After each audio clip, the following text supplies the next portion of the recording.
Paz do Senhor, queridos. Boa noite a todos. Primeiramente, eu queria agradecer a Deus pela oportunidade de estar aqui. E eu estava ali durante o louvor. E durante o louvor, me lembro que nesse período desse horário, há 10, 12 anos atrás, nesse momento, estava encerrando as visitas nos presídios. E ali nessa hora, minha esposa já estava indo para casa.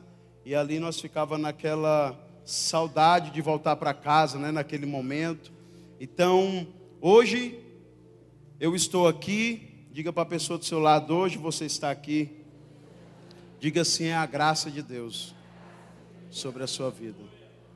Cada um tem uma história, cada um tem um exemplo, cada um tem um testemunho a dar. Mas já há um tempo que eu queria fazer isso. Nós estamos aí liderando o jovem, do Diflin, liderando área, muitas coisas. E Deus nos dá algumas ideias, nos dá algumas direções. Mas eu acredito que eu hoje, sem a minha esposa, sem a Ana Luísa, eu não poderia concluir nada do que está sendo feito em Deus. Vocês podem pensar assim, a pessoa pode pensar assim, vixe, Tiago, é isso e aquilo. Rapaz, eu não faço nada. Eu só tenho as ideias que Deus, as direções que Deus me dá, mas quem absorve toda a bronca é ela. É conta, essas coisas, quebra a cabeça. E a um certo momento atrás, nós estávamos aí comprando um terreno para fazer um projeto ali, numa comunidade que nós estamos ali no Palfinim. E ela falou assim, poxa, tu já arrumou outra coisa para tu entrar, outro problema e tal. Problema assim, né, já arrumou outro desafio. Aí eu falei, a vida de desafios, né? E nesse momento, eu queria louvar a Deus pela vida das mulheres. Queria que você olhasse para o seu marido e olhasse para ele. E você que é homem, pense assim, o que essa mulher já passou do seu lado, meu? O que essa mulher não já enfrentou para estar com você? O que ela não já passou? O que ela ainda está passando? E o que ainda vai continuar passando, né?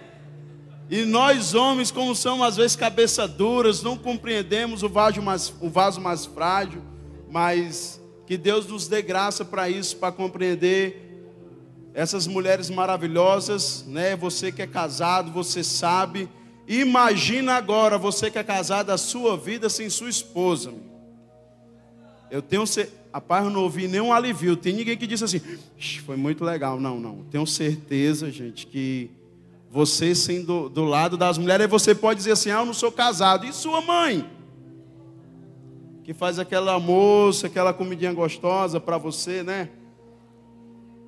Aí eu digo assim, por isso que Deus disse, não é bom que o homem esteja só. E Ele criou um auxiliador idônea. E essa auxiliadora idônea está do seu lado. Amém? Mas nós falamos sobre o privilégio de servir. Privilégio, o pastor já vem com a sequência de mensagens falando sobre o privilégio de poder servir. E nós vivemos hoje numa sociedade em que nós, quanto igreja, nós, quanto servo de Deus, o nosso desafio é que nós somos embaixadores de Cristo. E o nosso desafio é nós mostrarmos para a sociedade, quer seja na faculdade, quer seja onde for, nós revelarmos esse Cristo que há em nós para a vida das pessoas. Muitas vezes no silêncio, sem palavras, apenas com serviço, com a mudança de vida, com essa transformação. É incrível como Deus pega o homem que estava perdido, caído nas drogas, na prostituição, aquele homem que estava sem esperança, sem perspectiva de vida, sem direção, sem rumo, às vezes sendo empresário com muito dinheiro, ao ponto de colocar uma corda no pescoço, se jogar de um penhasco, se jogar de um prédio, se suicidar, tirar a própria vida. E como Deus pega esse homem e transforma, e ele passa a ser um agente de transformação também, de exemplo na vida de outras pessoas, apenas no serviço no reino de Deus. E é sobre isso que nós queremos falar nessa noite, porque nós andamos hoje numa sociedade nós estamos entrando no tempo, se não já estivermos entrando lá em Lucas 18:8, aquela parábola do juiz iníquo, e aquele juiz diz assim, e no último versículo ele diz assim: e porém, quando vier o Filho do Homem, será que vai haver fé suficiente na terra? E ele fala isso do serviço, ele vem falando a respeito de oração, mas nós estamos vivendo esses dias em que, por algum momento, a igreja, a instituição, por algum lado ela tem sido desacreditada, mas por outro lado ela também é a única fonte de esperança, a única fonte que nos traz equilíbrio. Não há, eu posso dizer, não há algo no mundo tão extraordinário que nem a força do Espírito Santo de Deus agindo dentro do homem, transformando ele.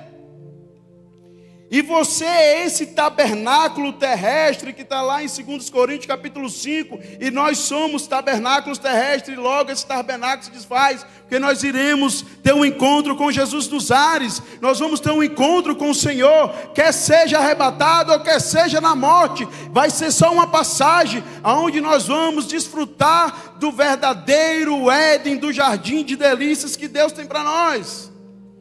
Agora a pergunta é, nós precisamos ver isso, transformar isso. Hoje é algo assustador na sociedade quando você faz algo para alguém e não quer nada em troca.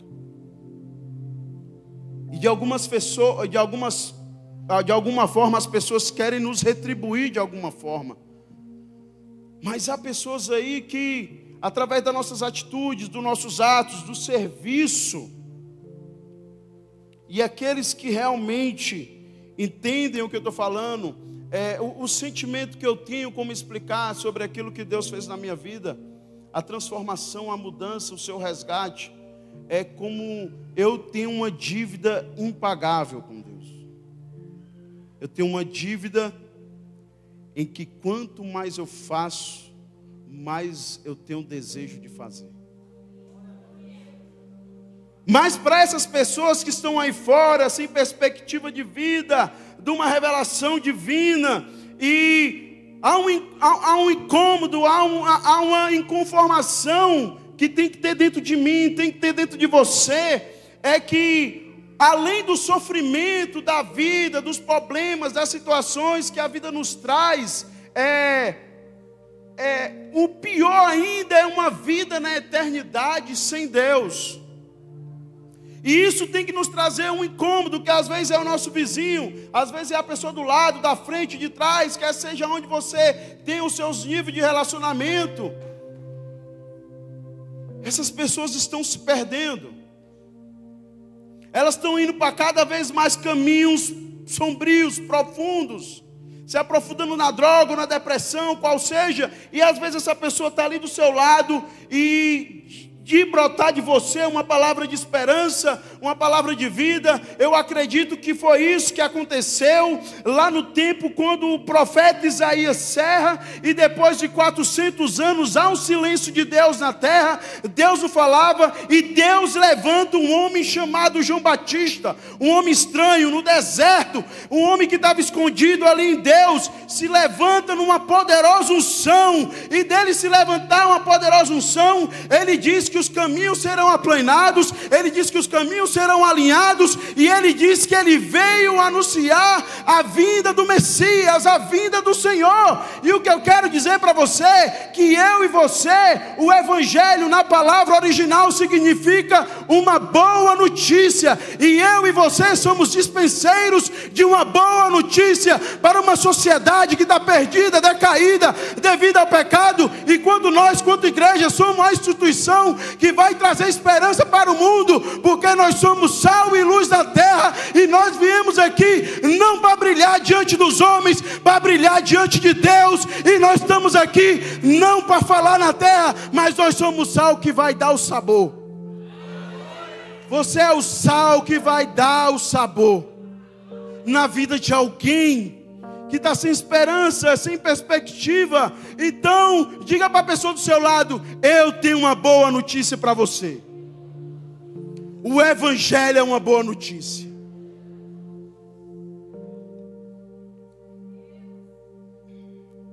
Em 2 Timóteo 2,4 fala: a qual deseja, esse é o desejo de Deus, que todos os homens sejam salvos e cheguem ao pleno conhecimento da verdade.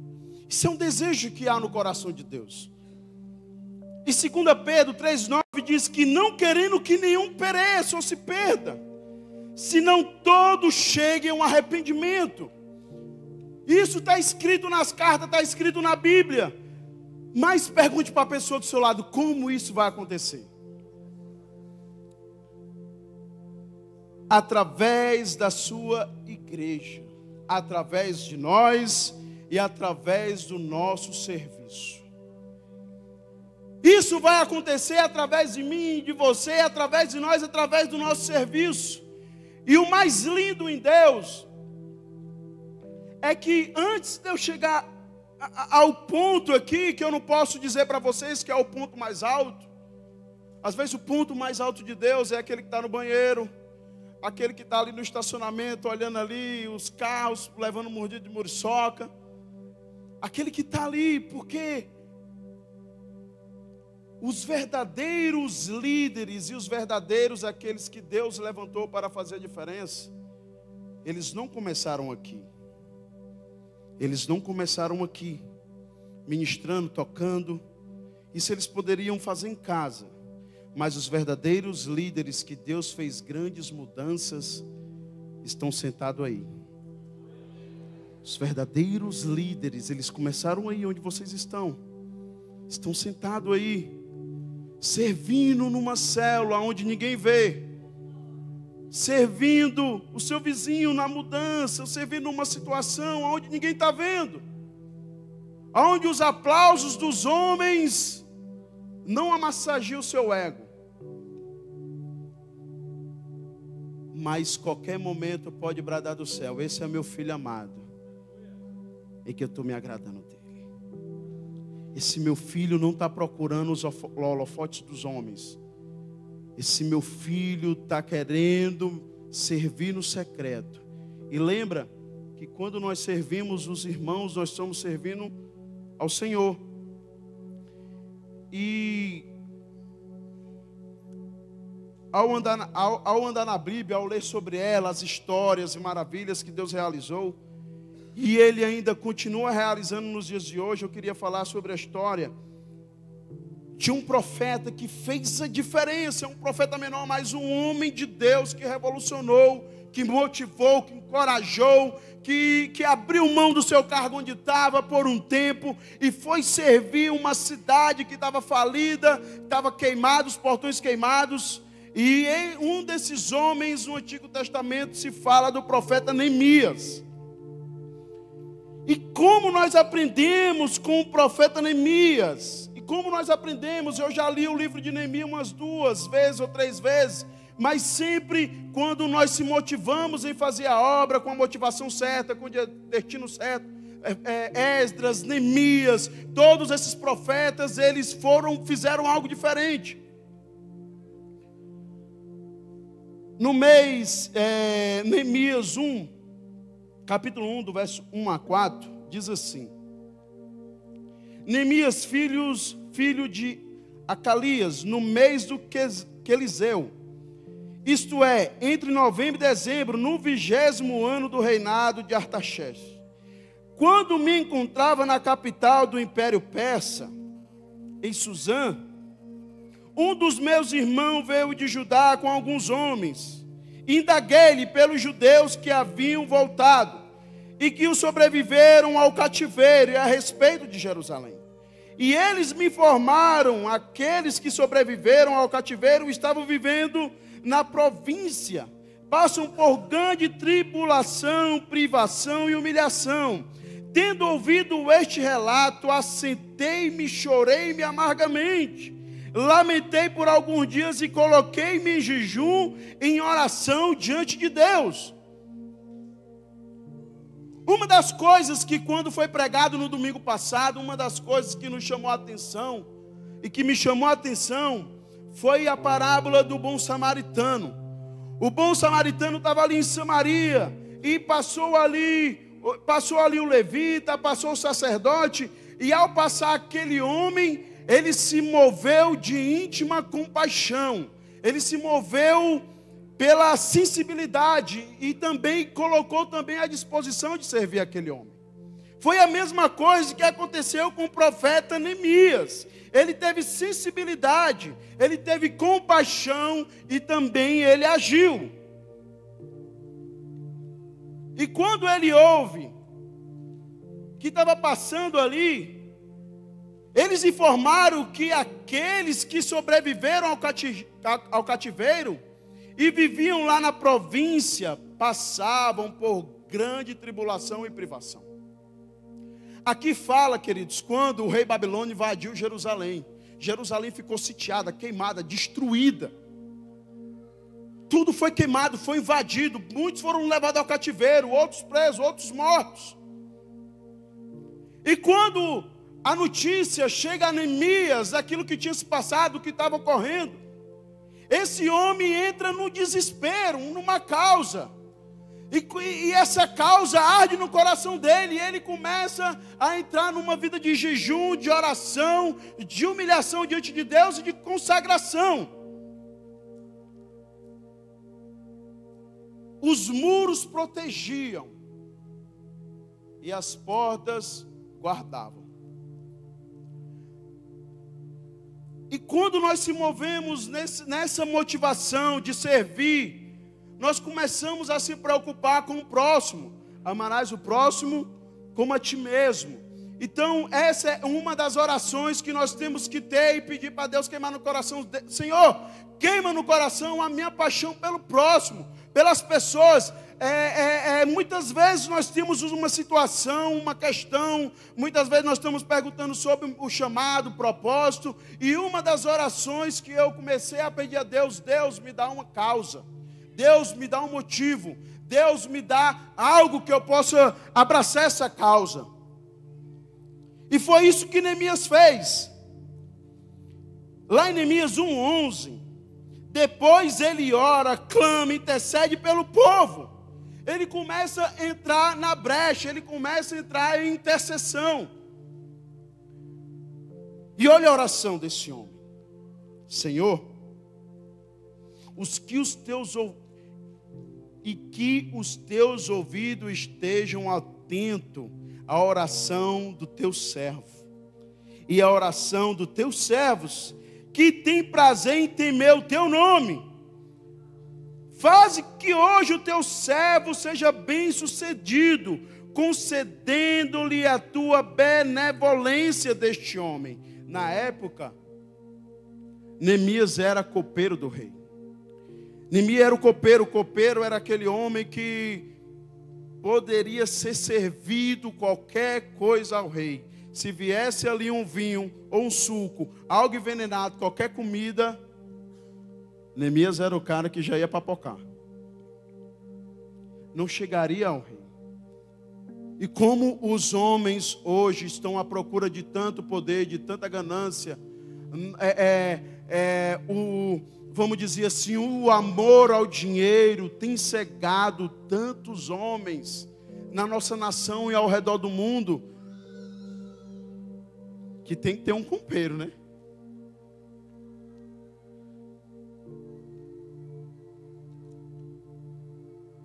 E nesse processo de íntima compaixão de servir, nós precisamos de uma geração que seja curada nas suas motivações.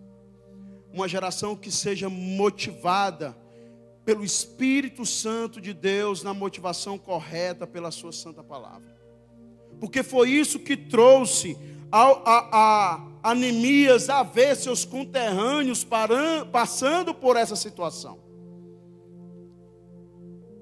Neemias não era um sacerdote, não era um profeta, ele é apenas um copeiro, mas aquilo lhe levou a ser motivado a defender o seu povo, a entrar na causa. Vamos ver um pouco dessa história aqui em Neemias capítulo 2, de 1 a 6, diz assim: no mês de Nissan, no 20º ano do rei Artaxerxes, na hora de servir-lhe o vinho, levei o copo ao rei. Nunca antes eu tinha estado triste na presença dele. E por isso o rei me perguntou: por que seu rosto parece tão triste, se você não está doente? Essa tristeza só pode ser do coração, com muito medo. E disse ao rei: que o rei viva para sempre. Como não estaria eu triste? O meu rosto, a cidade em que estão sepultados meus pais estão em ruínas, e as suas portas foram destruídas pelo fogo. E o rei me disse: o que você gostaria de me pedir? Então orei ao Deus do céu e respondi ao rei: se for do agrado do rei, o teu servo pode contar com a sua benevolência, que ele me deixe ir à cidade onde os meus pais foram sepultados e enterrados em Judá, para que eu possa reconstruí-la. Então o rei, estando presente, a rainha, sentada ao seu lado, perguntou-me: quanto tempo leva essa viagem? Quando você voltará? Marquei um prazo com o rei, e ele me concedeu que eu fosse. Neemias foi movido pela íntima compaixão e decidiu fazer algo. Não ficou pensando: quem sou eu? Não sou pastor, não sou líder, não sou ninguém, eu não posso fazer nada. Eu não sou um líder de célula, eu fui chamado por Deus. E hoje, a maioria das desculpas que nós ouvimos hoje, eu tenho dificuldade de servir, eu não tenho tempo, eu ainda não chego na hora, porque eu sou pecador, porque eu não estou preparado, porque eu não tenho recurso, eu não fui procurado, eu tenho muito trabalho, tem gente melhor do que eu. Deus vai usar outros. Às vezes é os questionamentos e perguntas que partem de nós. Enquanto Ele quer só um coração sensível a atender à vontade dEle.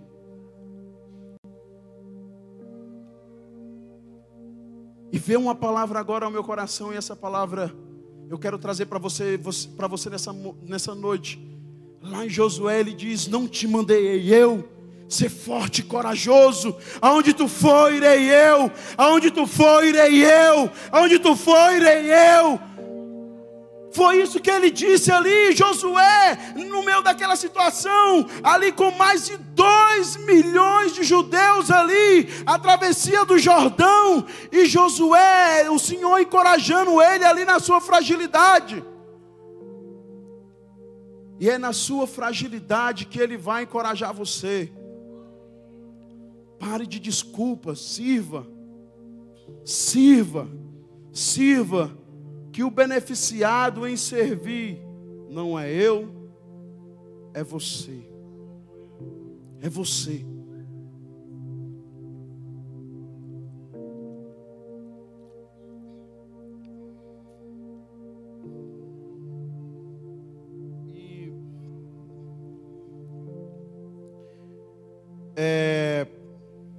Às vezes nós ficamos em algumas situações, nós somos ocupados demais, com muitas coisas. Ocupados no sentido que às vezes nós dizemos: não tem tempo para Deus, não tem tempo para isso, não tem tempo para aquilo. Mas Deus nunca chamou alguém preguiçoso. Se você ler a Bíblia de capa a capa, os discípulos estavam pescando, estavam trabalhando, ninguém estava desocupado, alguém estava fazendo alguma coisa. Quando ele chama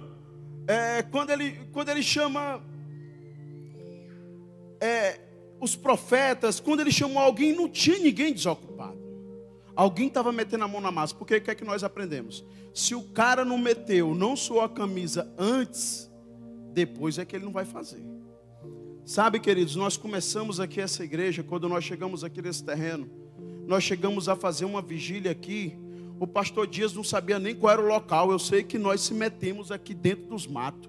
Ele com a Hilux, meteu assim o carro, ligou o farol, começou aquela vigília, era chocolate, era biscoito, era aquela coisa toda, e aquele louvor rolando, e todo mundo ali dentro dos matos, e as muriçocas batendo, e a gente caindo no poder, e o Senhor falando poderosamente, confirmando o chamado desse ministério, e hoje ele está aqui. Havia árvores, troncos, coisas altas, e nós aqui quebrando. Chegou uma época que foi tão assim, nós tão entusiasmados, e continuamos ainda com aquilo que Deus vai fazer. Quantas coisas teremos que fazer? Se for para carregar saco de cimento, a gente carrega. Se for para fazer cimento, nós faz. Se for para fazer qualquer coisa, a gente está disposto a fazer para o avanço do reino de Deus. Então, nesse tempo, nós estávamos tudo aqui, era meio-dia, e nós serrando árvores, serrando coisa. Claro que tem uns que não tem realmente, vamos dizer assim, cansa, né? É pesado. Tem gente que não pega o serviço pesado.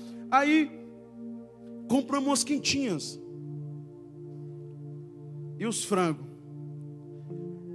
Aí a mulherada já sabe. Imagina aí um bocado de homem, que é um pouco delicado, né? Não é tão delicado. Aí perguntaram: e cadê as colheres? Que não tinha.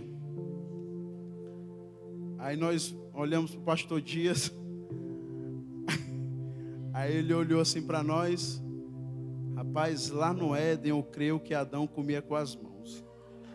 Todo mundo começou a comer baião com as mãos. Todo mundo ali lavou as mãos e não tinha colher. Agora mesmo, quer dizer, todos nós nessa situação. E Deus nunca chamou o preguiçoso. Eu posso dizer para você que está escrito lá em Joel, capítulo 2, verso 9. 3, verso 9, se eu não me engano, esse é o endereço.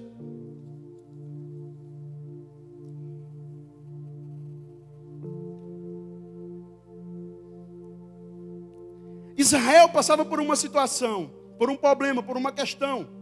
Imagina eu e você, agora nós estamos aqui todos desesperados, queremos, diga assim: eu estou desesperado.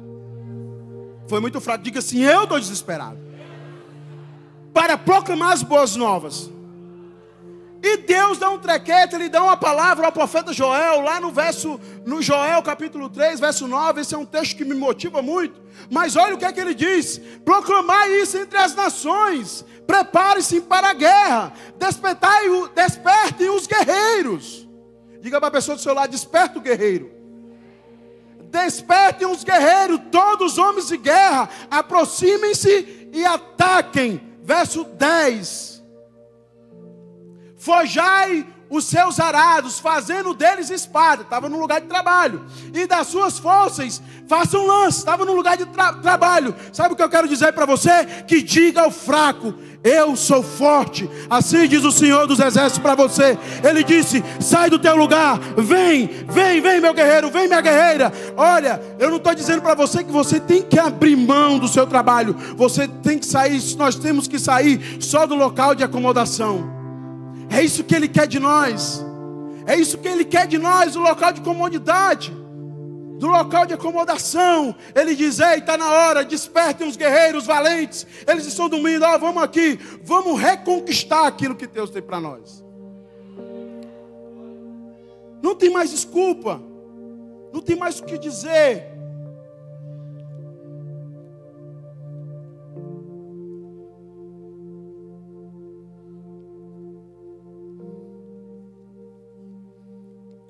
E o interessante do livro de Neemias, eu já li ele algumas vezes, e o livro de Neemias, ele me inspirou muito, e continua me esperando.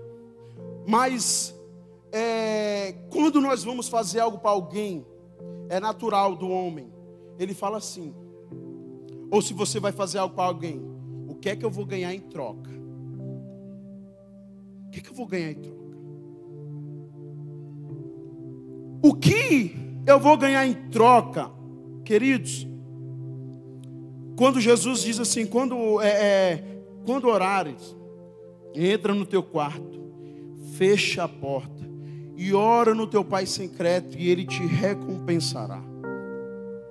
Às vezes a recompensa que nós pensamos seja algo material,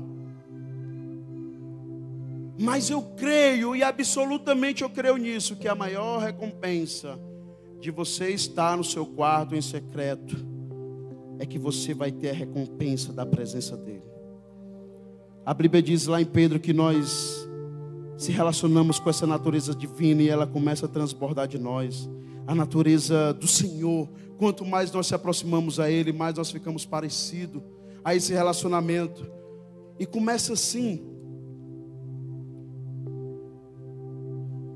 E uma das coisas interessantes que ao longo da caminhada que nós vemos fazendo com Deus é que nós não fazemos aquilo porque nós vamos ganhar algo, mas assim pelo aquilo que Ele é.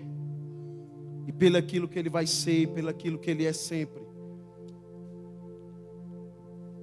Lá no livro de Neemias, houve algumas situações, houve alguns problemas. Quando ele começa, houve lá uns 3 camaradinhas, que eles começaram a falar: isso aqui para vocês é difícil, é impossível. Eles começaram a colocar areia em cima dos sonhos de Neemias. Eles começaram a dizer: é impossível vocês conseguirem isso. É impossível. Sempre quando você entra no propósito da vontade de Deus, vai haver sempre os levantes sobre a sua vida. Sempre vai haver os levantes, os problemas, as situações que surgem. Mas o que nos move é o propósito, é o chamado que Deus tem por nós. É o que queima dentro de você. É isso que nos move a continuarmos a olhar para o Senhor, a continuar a olhar para a vontade de Deus, a continuar a dizer assim: vale a pena prosseguir. E o que você ganha servindo? Uma nova perspectiva de vida. Interessante que quando nós comentamos sobre o processo de conversão, na linguagem que o pastor Daniel usa, como é que ele fala? É a linguagem da aula de...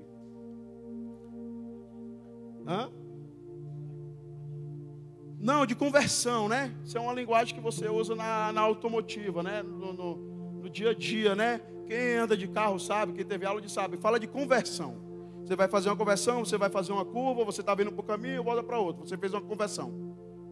Então o interessante é que quando nós falamos nesse processo de conversão, é quando nós estamos indo nesse caminho, na direção a qual, sem perspectiva, sem nada, e quando nós se deparamos com o Senhor, e nós se deparamos com Ele, e voltamos para a conversão certa, para o propósito, para o destino, é isso que nos move.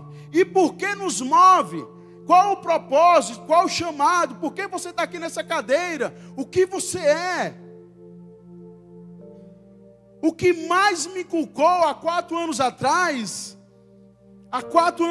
o que mais me inculcou, o que mais martelou na minha vida, foi uma frase que veio no meu coração, que quando nós lemos ali em Efésios, ele vem falando do corpo de Cristo, cada um tal, sem a cabeça, o corpo, os pés. Então,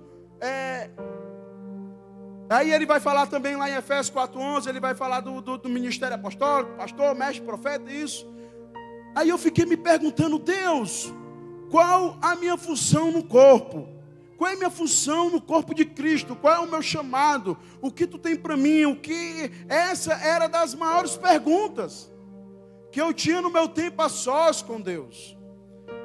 Às vezes nós transferimos algo para as pessoas que são responsabilidade nossa, responsabilidade sua. Às vezes, algumas situações sobre discipulado, algumas situações, tem gente que pergunta assim, às vezes acontece, e nós temos que ter muita maturidade para isso. Algumas pessoas perguntam assim: pastor, é porque eu consegui o prego ir no shopping, o que é que você acha? Rapaz, quem sabe as suas contas é você. Você sabe o sapato que você calça. Eu não vou dizer algo para você, para depois você dizer: foi meu discipulador que disse, por isso que eu não peguei o emprego, eu estou nessa agora. Amém, queridos? Às vezes você transfere uma responsabilidade que é sua. Que situação? Aí você fica perguntando para o seu líder: qual é o meu chamado, qual é o meu propósito? Claro, nós estamos aqui para levantar você, para você fazer descobrir o seu propósito. Mas sabe onde é que você vai conseguir se encontrar no corpo de Cristo? é joelho no chão, ligando para o altar secreto, usando o seu telefone para usar o telefone de Deus e dizer: Deus, eu só vou sair daqui dos teus pés enquanto tu me revelar qual é a tua vontade e o que eu posso servir dentro do corpo. Sabe por que às vezes algumas pessoas não fluem na unção que o Espírito Santo derrama sobre a sua vida para fazer o propósito a qual você foi destinado? É porque você não está servindo no local que devia. Você só vai fluir naquilo que Deus lhe chamou. Rapaz, me colocar na parte administrativa, pastor, me perdo todinho. Não dá para mim. Agora me bota na rua com um microfone ou sem um microfone na mão para fazer barulho. Não. Eu vou me embora. Me bota no meio de uma bocada, eu vou me embora pregar para os caras, porque eu fui chamado para isso. Eu me encontrei no corpo, eu me encontrei. E sabe onde foi a confirmação disso? Depois de Deus ter falado, há 4 anos atrás, de trás dessas salas, 5 horas da manhã, nós saímos de casa com a nossa liderança para orar aqui durante 40 dias.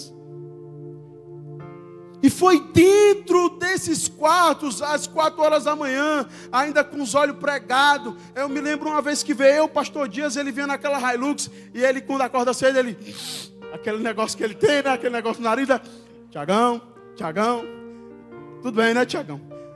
Aí ele, eu me lembro, ele subiu, aí eu fui para casa dele de ônibus, de bicicleta, às 5 horas da manhã. Aí ele, rapaz, esqueci a carteira, ó. Tiago, eu vou descer. Ele estava com esse sentimento no coração: eu vou pegar a carteira, eu esqueci.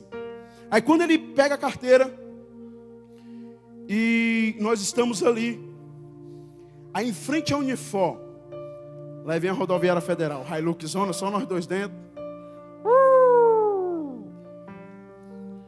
Aí eu com a Bíblia do meu, desce 2 Bíblias aqui, uma botei logo aqui no joelho. Aí ele, aquele jeitão dele: bom dia, meu querido, tudo bem? Aí o policial olhou assim: carteira de motorista, estão bêbados? Aí ele olhou assim: nós estamos bêbados do Espírito. Sabe o que é que nós queremos, querido? Aí ele falou assim: querido, sabe o que é que nós vamos fazer agora? Nós estamos a orar por vocês. Nós estamos a orar pela nossa nação. Querido, eu sou pastor, sou médico, sou prediado, e nós estamos indo orar. Aí o cara olhou assim: pode. Quis muita conversa não, sabe? Na cabeça dos caras, o que é que eles imaginam? Meu irmão, esses caras são doidos. Na hora dessa, 5 da manhã, indo orar, e nós vimos aqui. E eu me lembro como se fosse hoje, o pastor Paulo, ele me confirma, eu orando a Deus, pedindo muita consagração. Aí ele vai lá para Isaías 42, 6 e 7. Esse texto, eu sei que ele fala de Jesus, mas nesse texto ele confirma o meu chamado ministerial. Isaías 42, 6, 7, produção. Sempre eu quis dizer isso, produção.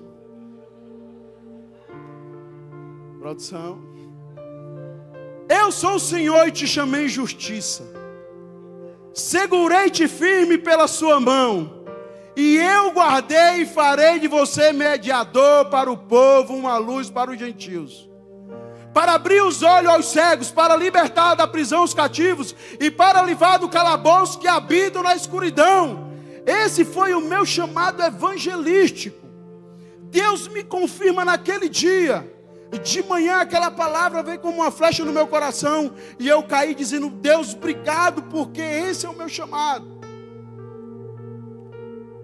E no dia da nossa consagração a supervisor diária, a pastora Cleia disse que eu andaria sobre lugares escuros em que até a mesma polícia temeria entrar.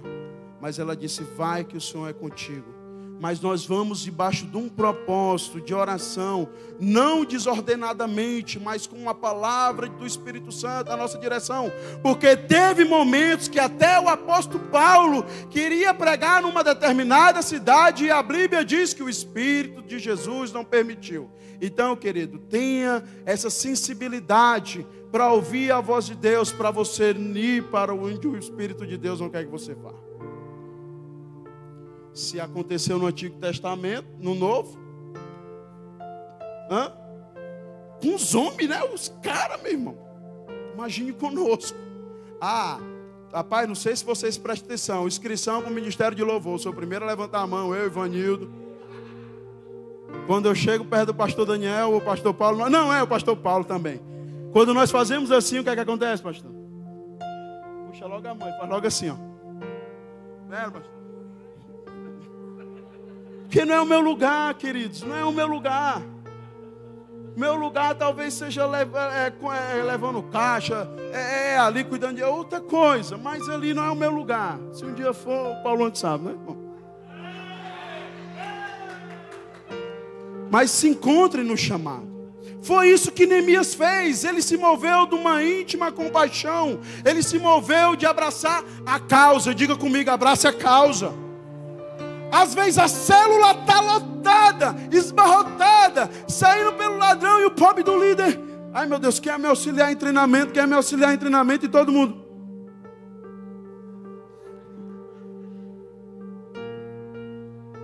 Não, rapaz, aí você começa a visitar a célula, aí começa a ver a situação das pessoas. Rapaz, sabe de umas coisas? E está lá em Eclesiastes, uma palavra que eu ouvi numa ministração. O ser humano se mete em cada confusão, rapaz. Mas também nós amamos se envolver nas confusões que eles se metem, para poder ajudá-los.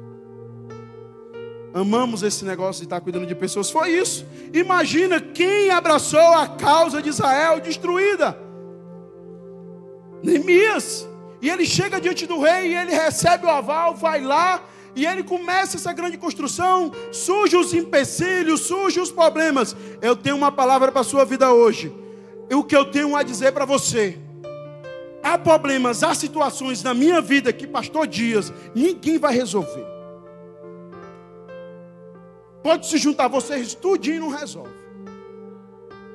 Posso dar o exemplo? Posso dar o exemplo? Sabe, queridos, há um Golias que é só seu. Davi, quando foi derrubar Golias, ele não foi com o exército de Israel, ele não foi com Saul, ele não foi com Samuel, mas sobre a vida de Davi havia uma palavra. Ele não desafia a mim nem ao povo de Israel, mas ele desafia o Deus vivo. E quando Davi saiu para lutar com Golias, era ele o seu Golias. Queridos, entenda que há fases na sua vida que o seu discipulador não vai poder estar com você. O seu pastor não vai poder estar com você. Só vai estar com você é o Senhor. E entenda quando esse momento chegar na sua vida, para depois você não ficar dizendo: o meu líder não me ligou, o meu líder não me disse nada, o meu pastor não disse nada. Gente, isso é seu. Há um Golias diante de mim. E eu creio que ele vai cair, amém? O seu vai cair também, amém? Mas esse Deus só vai dar esse Golias nas suas mãos quando primeiramente você já tiver matado um urso e um leão. Lá de trás das montanhas, aonde ninguém vê. Aonde ninguém vê. Às vezes nós queremos as grandes conquistas, desvalorizando essas pequenas que estão aqui diante de nós. As boas atitudes. Às vezes você fala: eu quero matar o leão. Aí a pessoa pensa que vai sair fugir um leão do circo, você vai rasgar no meio. Às vezes o leão que está diante de você é quando você foi ignorante com a sua esposa, ou quando você teve uma má atitude com alguém no trabalho. Esse leão está lá, mas na verdade Esse leão vai ser destruído através de um espírito manso e humilde, que vai quebrando as barreiras. Como queremos as grandes vitórias? Como você quer que sua célula cresça, ela multiplique? Amém? Sabe, o que me chama muita atenção, através do serviço,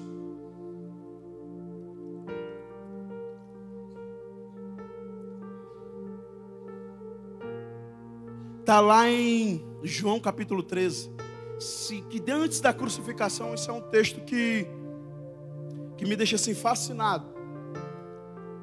E Jesus, ele nunca pediu os discípulos fazer algo sem antes ele ter feito. Quando Jesus ele está ali no Sermão do Monte, ele diz assim, ó: dai a segunda face, olho por olho, dente por dente, orai pelos vossos inimigos. E ele está ali, ó: vocês vão servir quem não ama vocês, eles vão orar para quem critica você. Queridos, vou dizer para vocês, ser sincero, é fácil orar por quem está falando mal de você?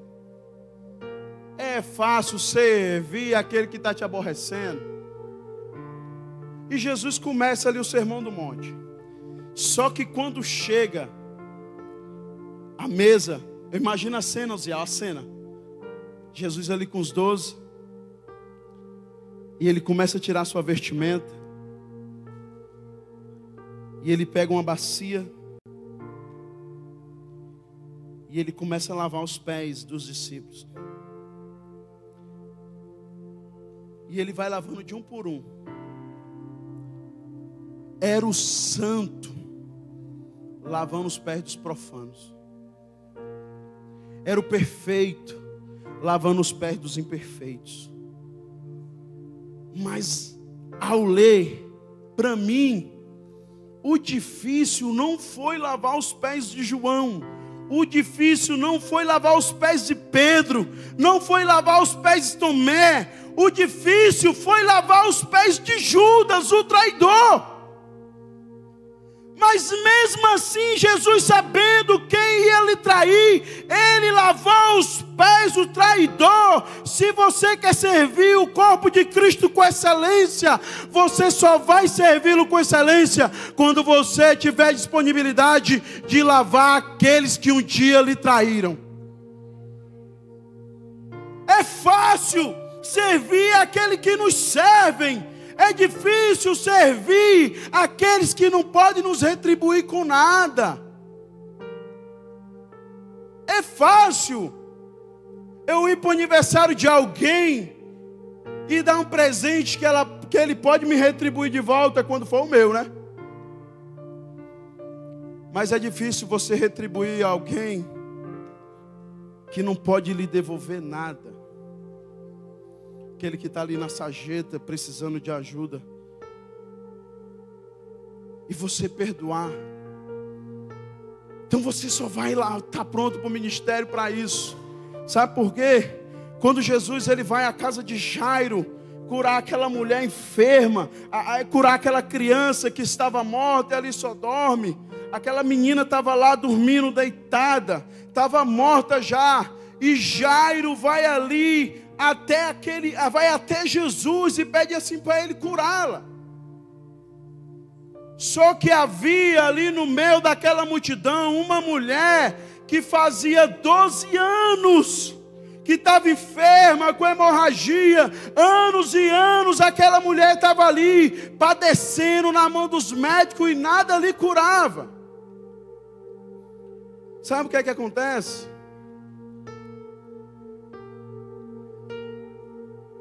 E nós aprendemos muito. Porque aqui eu vejo duas gerações. Essa menina foi curada. Ela tinha 12 anos, ela foi ressuscitada. Mas ela tinha um pai que estava intercedendo por ela. Tinha alguém para interceder pela vida daquela criança. Essa é a igreja que está se levantando nesses dias.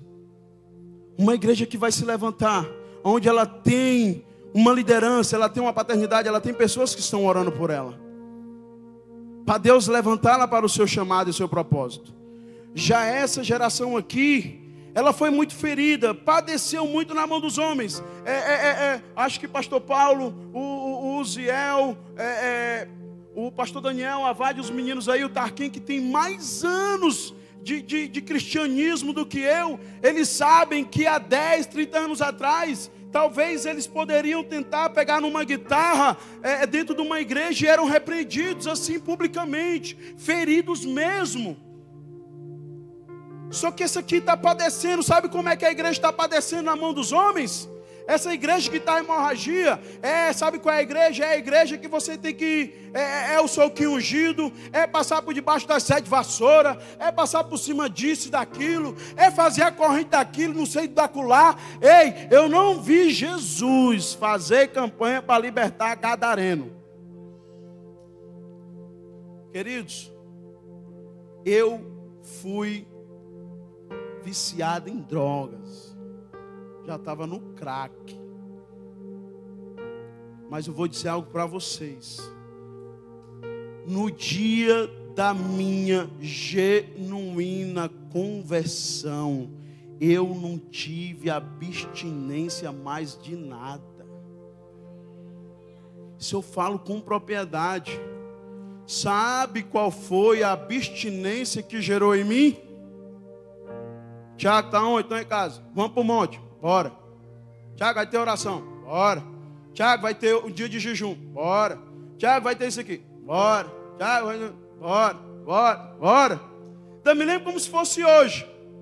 Eu, Ziel, Ramon, pastor Daniel. Fomos lá para o Caique, que hoje está sendo construído lá um bocado de apartamento. Lembra, Ziel? Fomos lá para o Caique. Fui batizado com o Espírito ali em cima. Sabe? Faminto por Deus, oração na irmã Lourdes, dia de terça, 2 horas da tarde, estava lá na porta. Irmão, você vai para a célula hoje, irmão? Você chega lá, tem uns que estão assim, ó.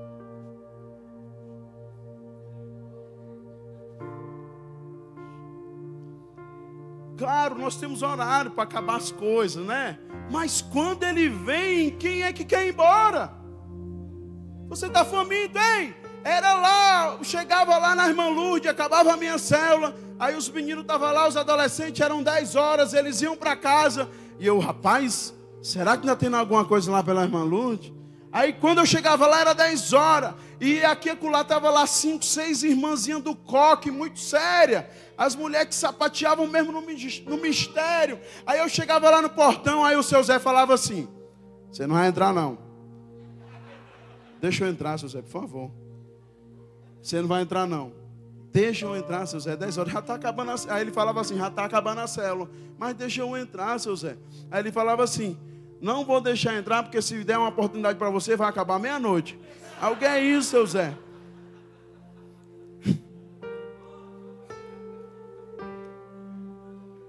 Deixa eu entrar, seu Zé. Aí o seu Zé, aí eu entrava. Ele deixava eu entrar. Irmão, eu ficava lá quietinho na minha, não queria nada. Aí o pastor Daniel botava aquele fundo, aquela coisa toda. Nós se levantávamos para orar. Só que antes de a gente ir lá no pastor Daniel, nós já tínhamos ido para a casa do Zé e da Vádia, que a célula era lá. Aí eu me lembro que chegou lá eu, Biano e o André. Aí me deram uma oportunidade, eu falei: quase meia hora, para que é célula, para, acordei um homem. Se lembra, Zé? Sabe, irmão, são tempos de avivamento nas células, tempo de busca, tempo de muita integra, para nós vermos aquilo que Deus tem que fazer. Mas sabe o que eu quero concluir com isso? É que essa geração, ela padeceu muito. E essa geração, ela está muito cheia de misticismo para atrair as pessoas. É a rosa ungida, é não sei o que ungido, não sei o que ungido. Não muda a vida de ninguém. As pessoas que só estão atrás do milagre. Aí o que é que acontece? A doença dessa mulher aonde? No ventre. Essa mulher não estava gerando mais. por isso que ela estava procurando, por isso que hoje elas não estão gerando outras coisas, porque elas estão procurando isso, modelos, invenções, para poder atrair pessoas e multidões. O porém é que aquela geração que foi levantada lá na casa de Jairo, que foi curada, Jesus curou ela no secreto. E essa geração aqui precisava ser curada em público. Ela precisava confessar. E Neemias, ele começa a relatar. Quando você vai lá para Neemias capítulo 4, ele começa a dizer, e eu posso me lembrar aqui de alguns nomes, me perdoe se eu não lembrar. Ele vai dizendo assim, olha, e ele começa a declarar.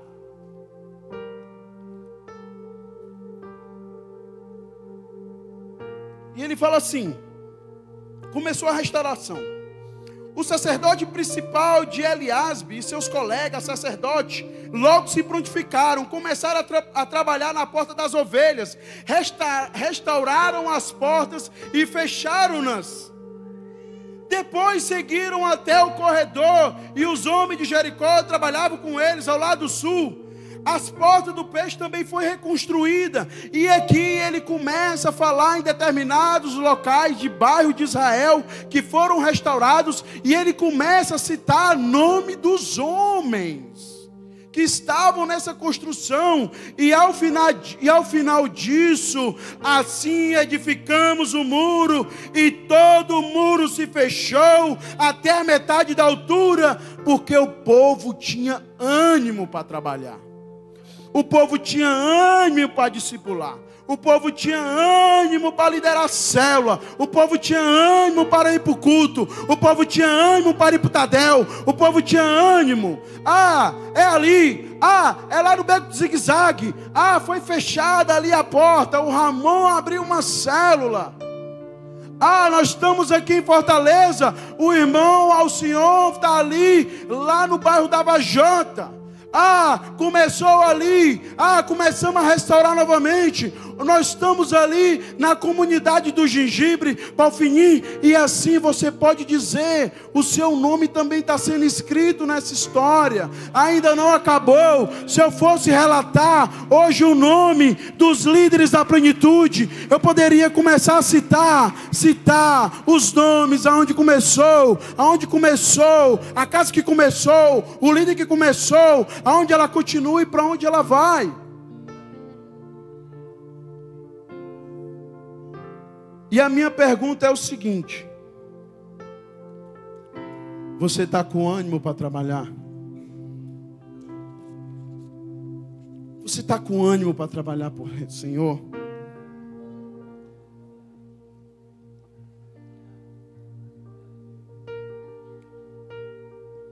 Você está com ânimo? Depois de um dia inteiro de trabalho, é compreensível. É compreensível um dia inteiro de trabalho. E você chega às 18 horas em casa. E também o seu líder ou o seu discipulador também teve um dia inteiro de trabalho igual o seu. E você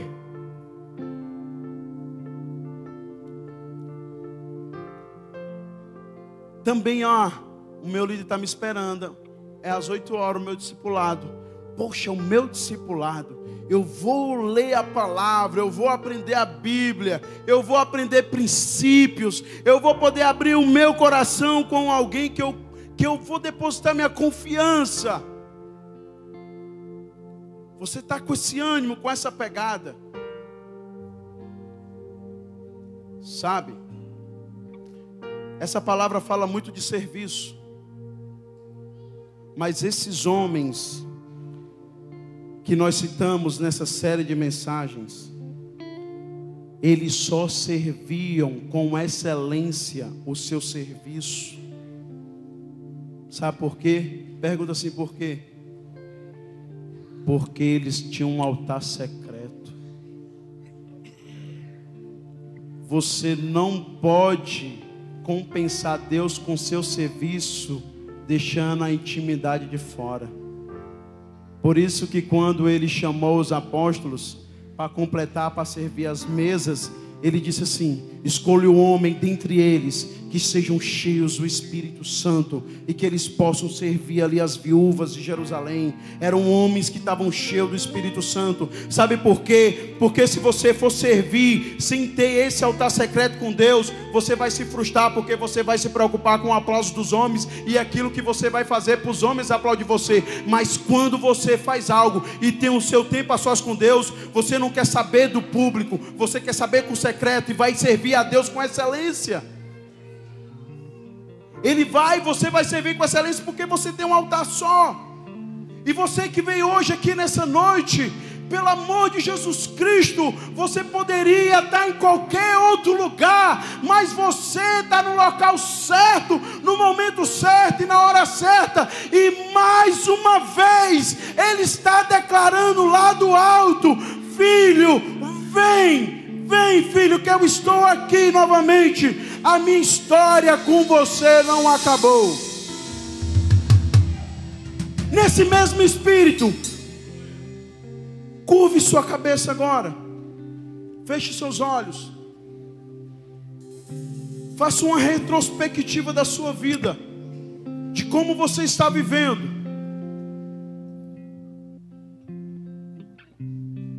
Reflita a sua vida, aquilo que Deus já fez por você. Você pode estar dizendo: Ele não fez mais nada. Mas seja grato pelo passado, pelo aquilo que Ele já fez e continua fazendo. Você às vezes pode dizer: minha célula não acontece mais algo diferente, eu só tenho crianças, está ficando ali, está ficando algo monótono, eu estou sem ânimo. Acontece, gente, acontece. Mas há uma palavra que Deus liberou sobre a sua vida. Não esqueça do chamado, do propósito de Deus na sua vida. Não é tempo de cruzar os braços, é tempo de tirar a sua foice e transformar a espada. Despertem guerreiros para a batalha.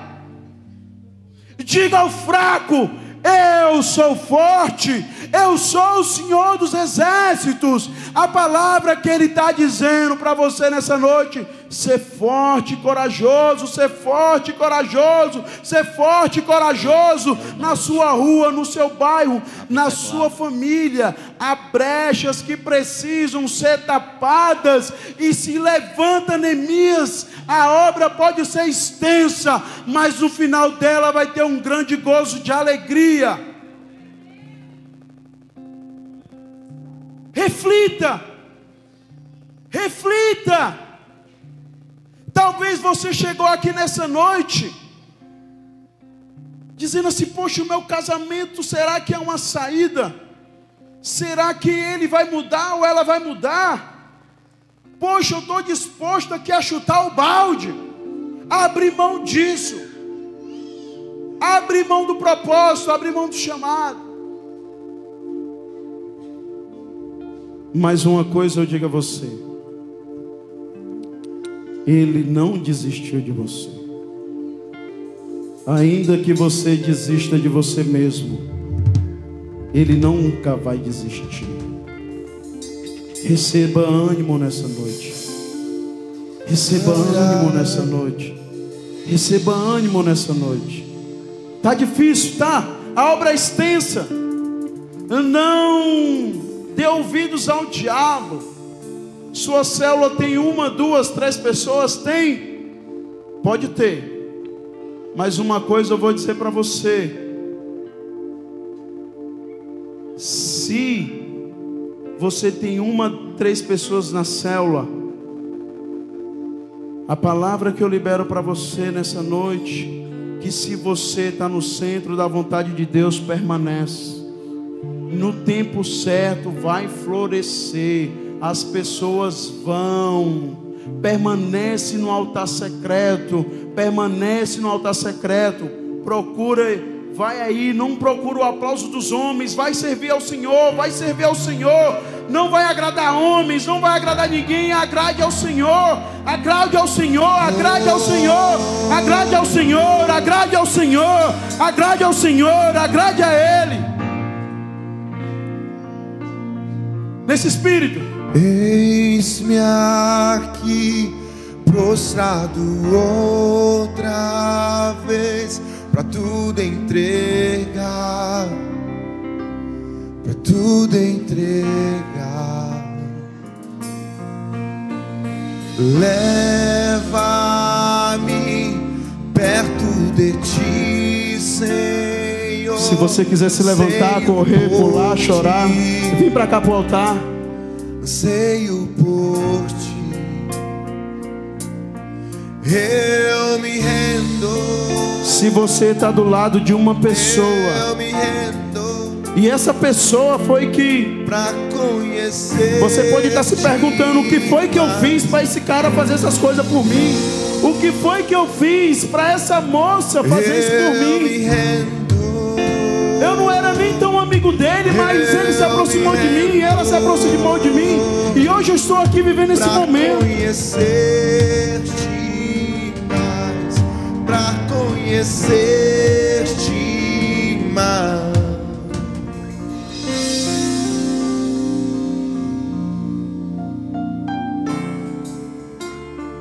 Eu faço um convite para você nessa noite. Sabe qual é o convite?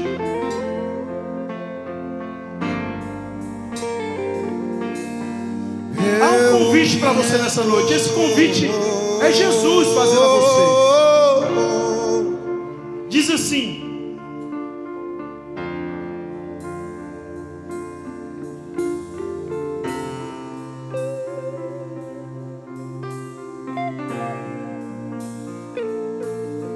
em Lucas 14 fala assim: ora, ao ouvir os ensinos de Jesus, todos estavam reclinados ao redor e anunciou: feliz será aquele que compartilhar o banquete no reino de Deus. Jesus, contudo, declarou: certo homem estava preparando um notável banquete e convidou muitas pessoas. E ao convidar, próximo da hora do início da ceia, enviou seu servo para anunciar que haviam sido convidados: vinde, eis que está preparado para vós. Contudo, um pouco começaram a declinar. O primeiro chegou: acabei de ganhar uma propriedade e preciso ir lá ver. E começou a se desculpar. E outros convidou e explicou: acabei de comprar uma junta de bois, tenha me perdoado, não posso ir. E o outro disse também: eu acabei de me casar, eu não posso ir. Essas coisas, gente, são todas boas, mas eles negaram o verdadeiro banquete. Tudo são coisas boas que Deus nos dá: casamento, propriedades, trabalho. Isso são tudo coisas boas. Mas quando Deus lhe chamar por banquete, isso fica em segundo lugar. Sabe por quê? Sabe qual é o primeiro convite? E ele diz: então o dono da casa se irou sobremaneira e ordenou ao seu servo: sai agora, vai para as ruas, becos, cidades, e traz aqui os pobres, aleijados, cegos, mancos. E ao cair da tarde, o Senhor mandou: está feito conforme a tua vontade, mas ainda há lugar. Eu não sei se você está aleijado ou manco ou segue em alguma situação, mas a palavra que eu lhe digo nessa noite: ainda há lugar na casa. Ainda há lugar. Ainda há lugar para sentarmos na mesa com Abraão, Isaac e Jacó. Você que ainda não disse sim para Jesus, não se sinta constrangido, porque quem faz esse papel é o Espírito Santo. E se o Espírito Santo está fazendo esse papel em você agora à noite, venha para cá que nós queremos orar para você enquanto o louvor é ministrado.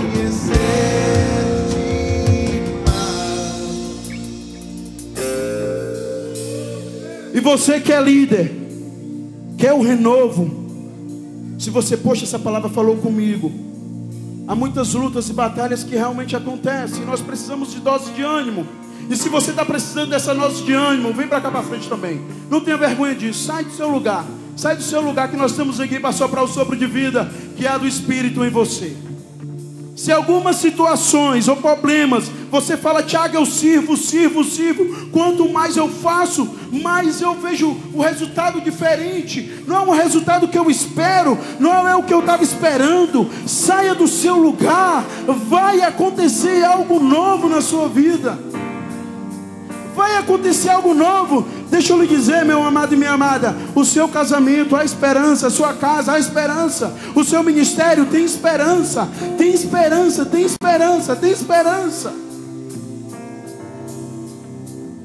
Eu já disse isso uma vez para o Caio, e torno a dizer, Caio, no dia do arrebatamento essa cadeira não vai te prender. Nós vamos correr lá. Lá nós vamos estar na presença do Pai. Nós vamos correr, e eu não vejo a hora de chegar esse dia, seu Pires. Eu não vejo a hora de chegar esse dia, de nós corrermos na presença do nosso Pai, porque há um vento de poder nessa noite. Vento de poder sopra em mim. Quem sabe agora? Faz teu querer, faz teu querer em mim. Vem numa medida maior, Senhor. Como Vem.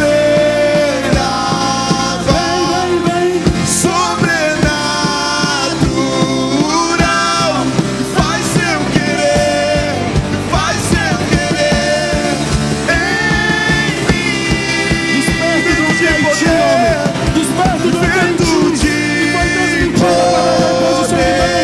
Desperta do que é Sopra em meu viver, faz teu querer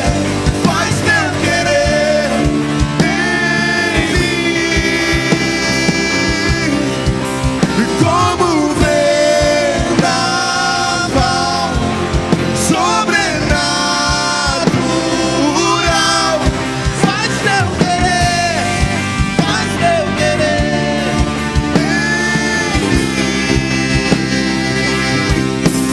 Eu me rendo. Renda-se dessa noite.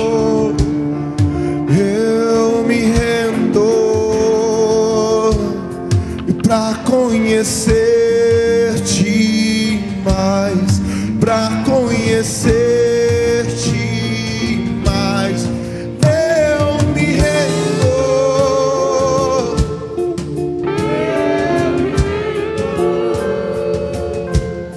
e pra conhecer-te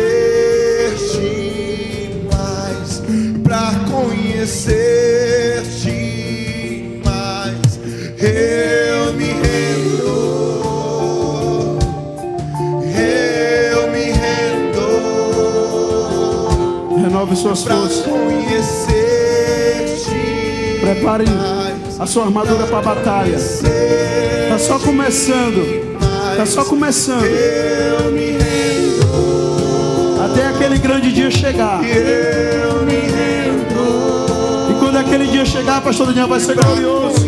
Vai ser glorioso, Zé. Vai ser glorioso.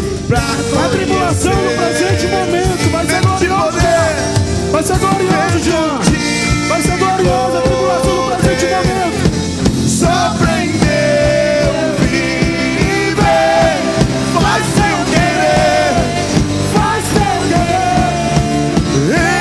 em mim. Aí vem mais comigo, é com você agora. Como vendaval sobrenatural, e faz teu querer, e faz teu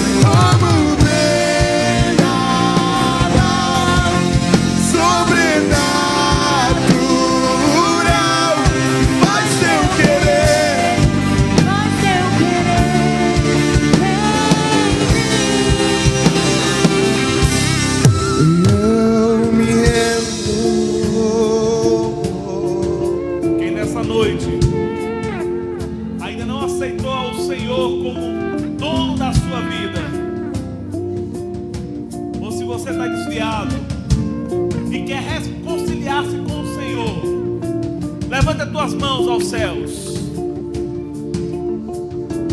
e repete uma oração.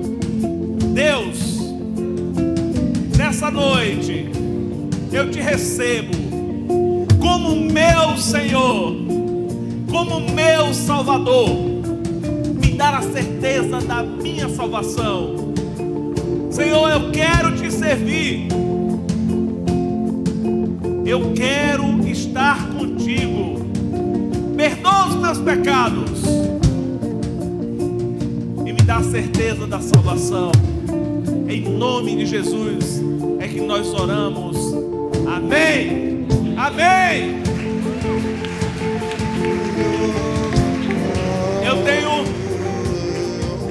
Eu tenho 4 avisos para vocês que aceitaram ou reconciliaram com o Senhor. A primeira coisa, você não está só. Olha aí para trás daí, veja a multidão, a família que vai esperar você. A segunda coisa, não permita que ao sair venha uma vozinha ou venha um irmão dizendo o que é que você fez. Agora você é crente. Meu Deus, o que é que vai ser de você?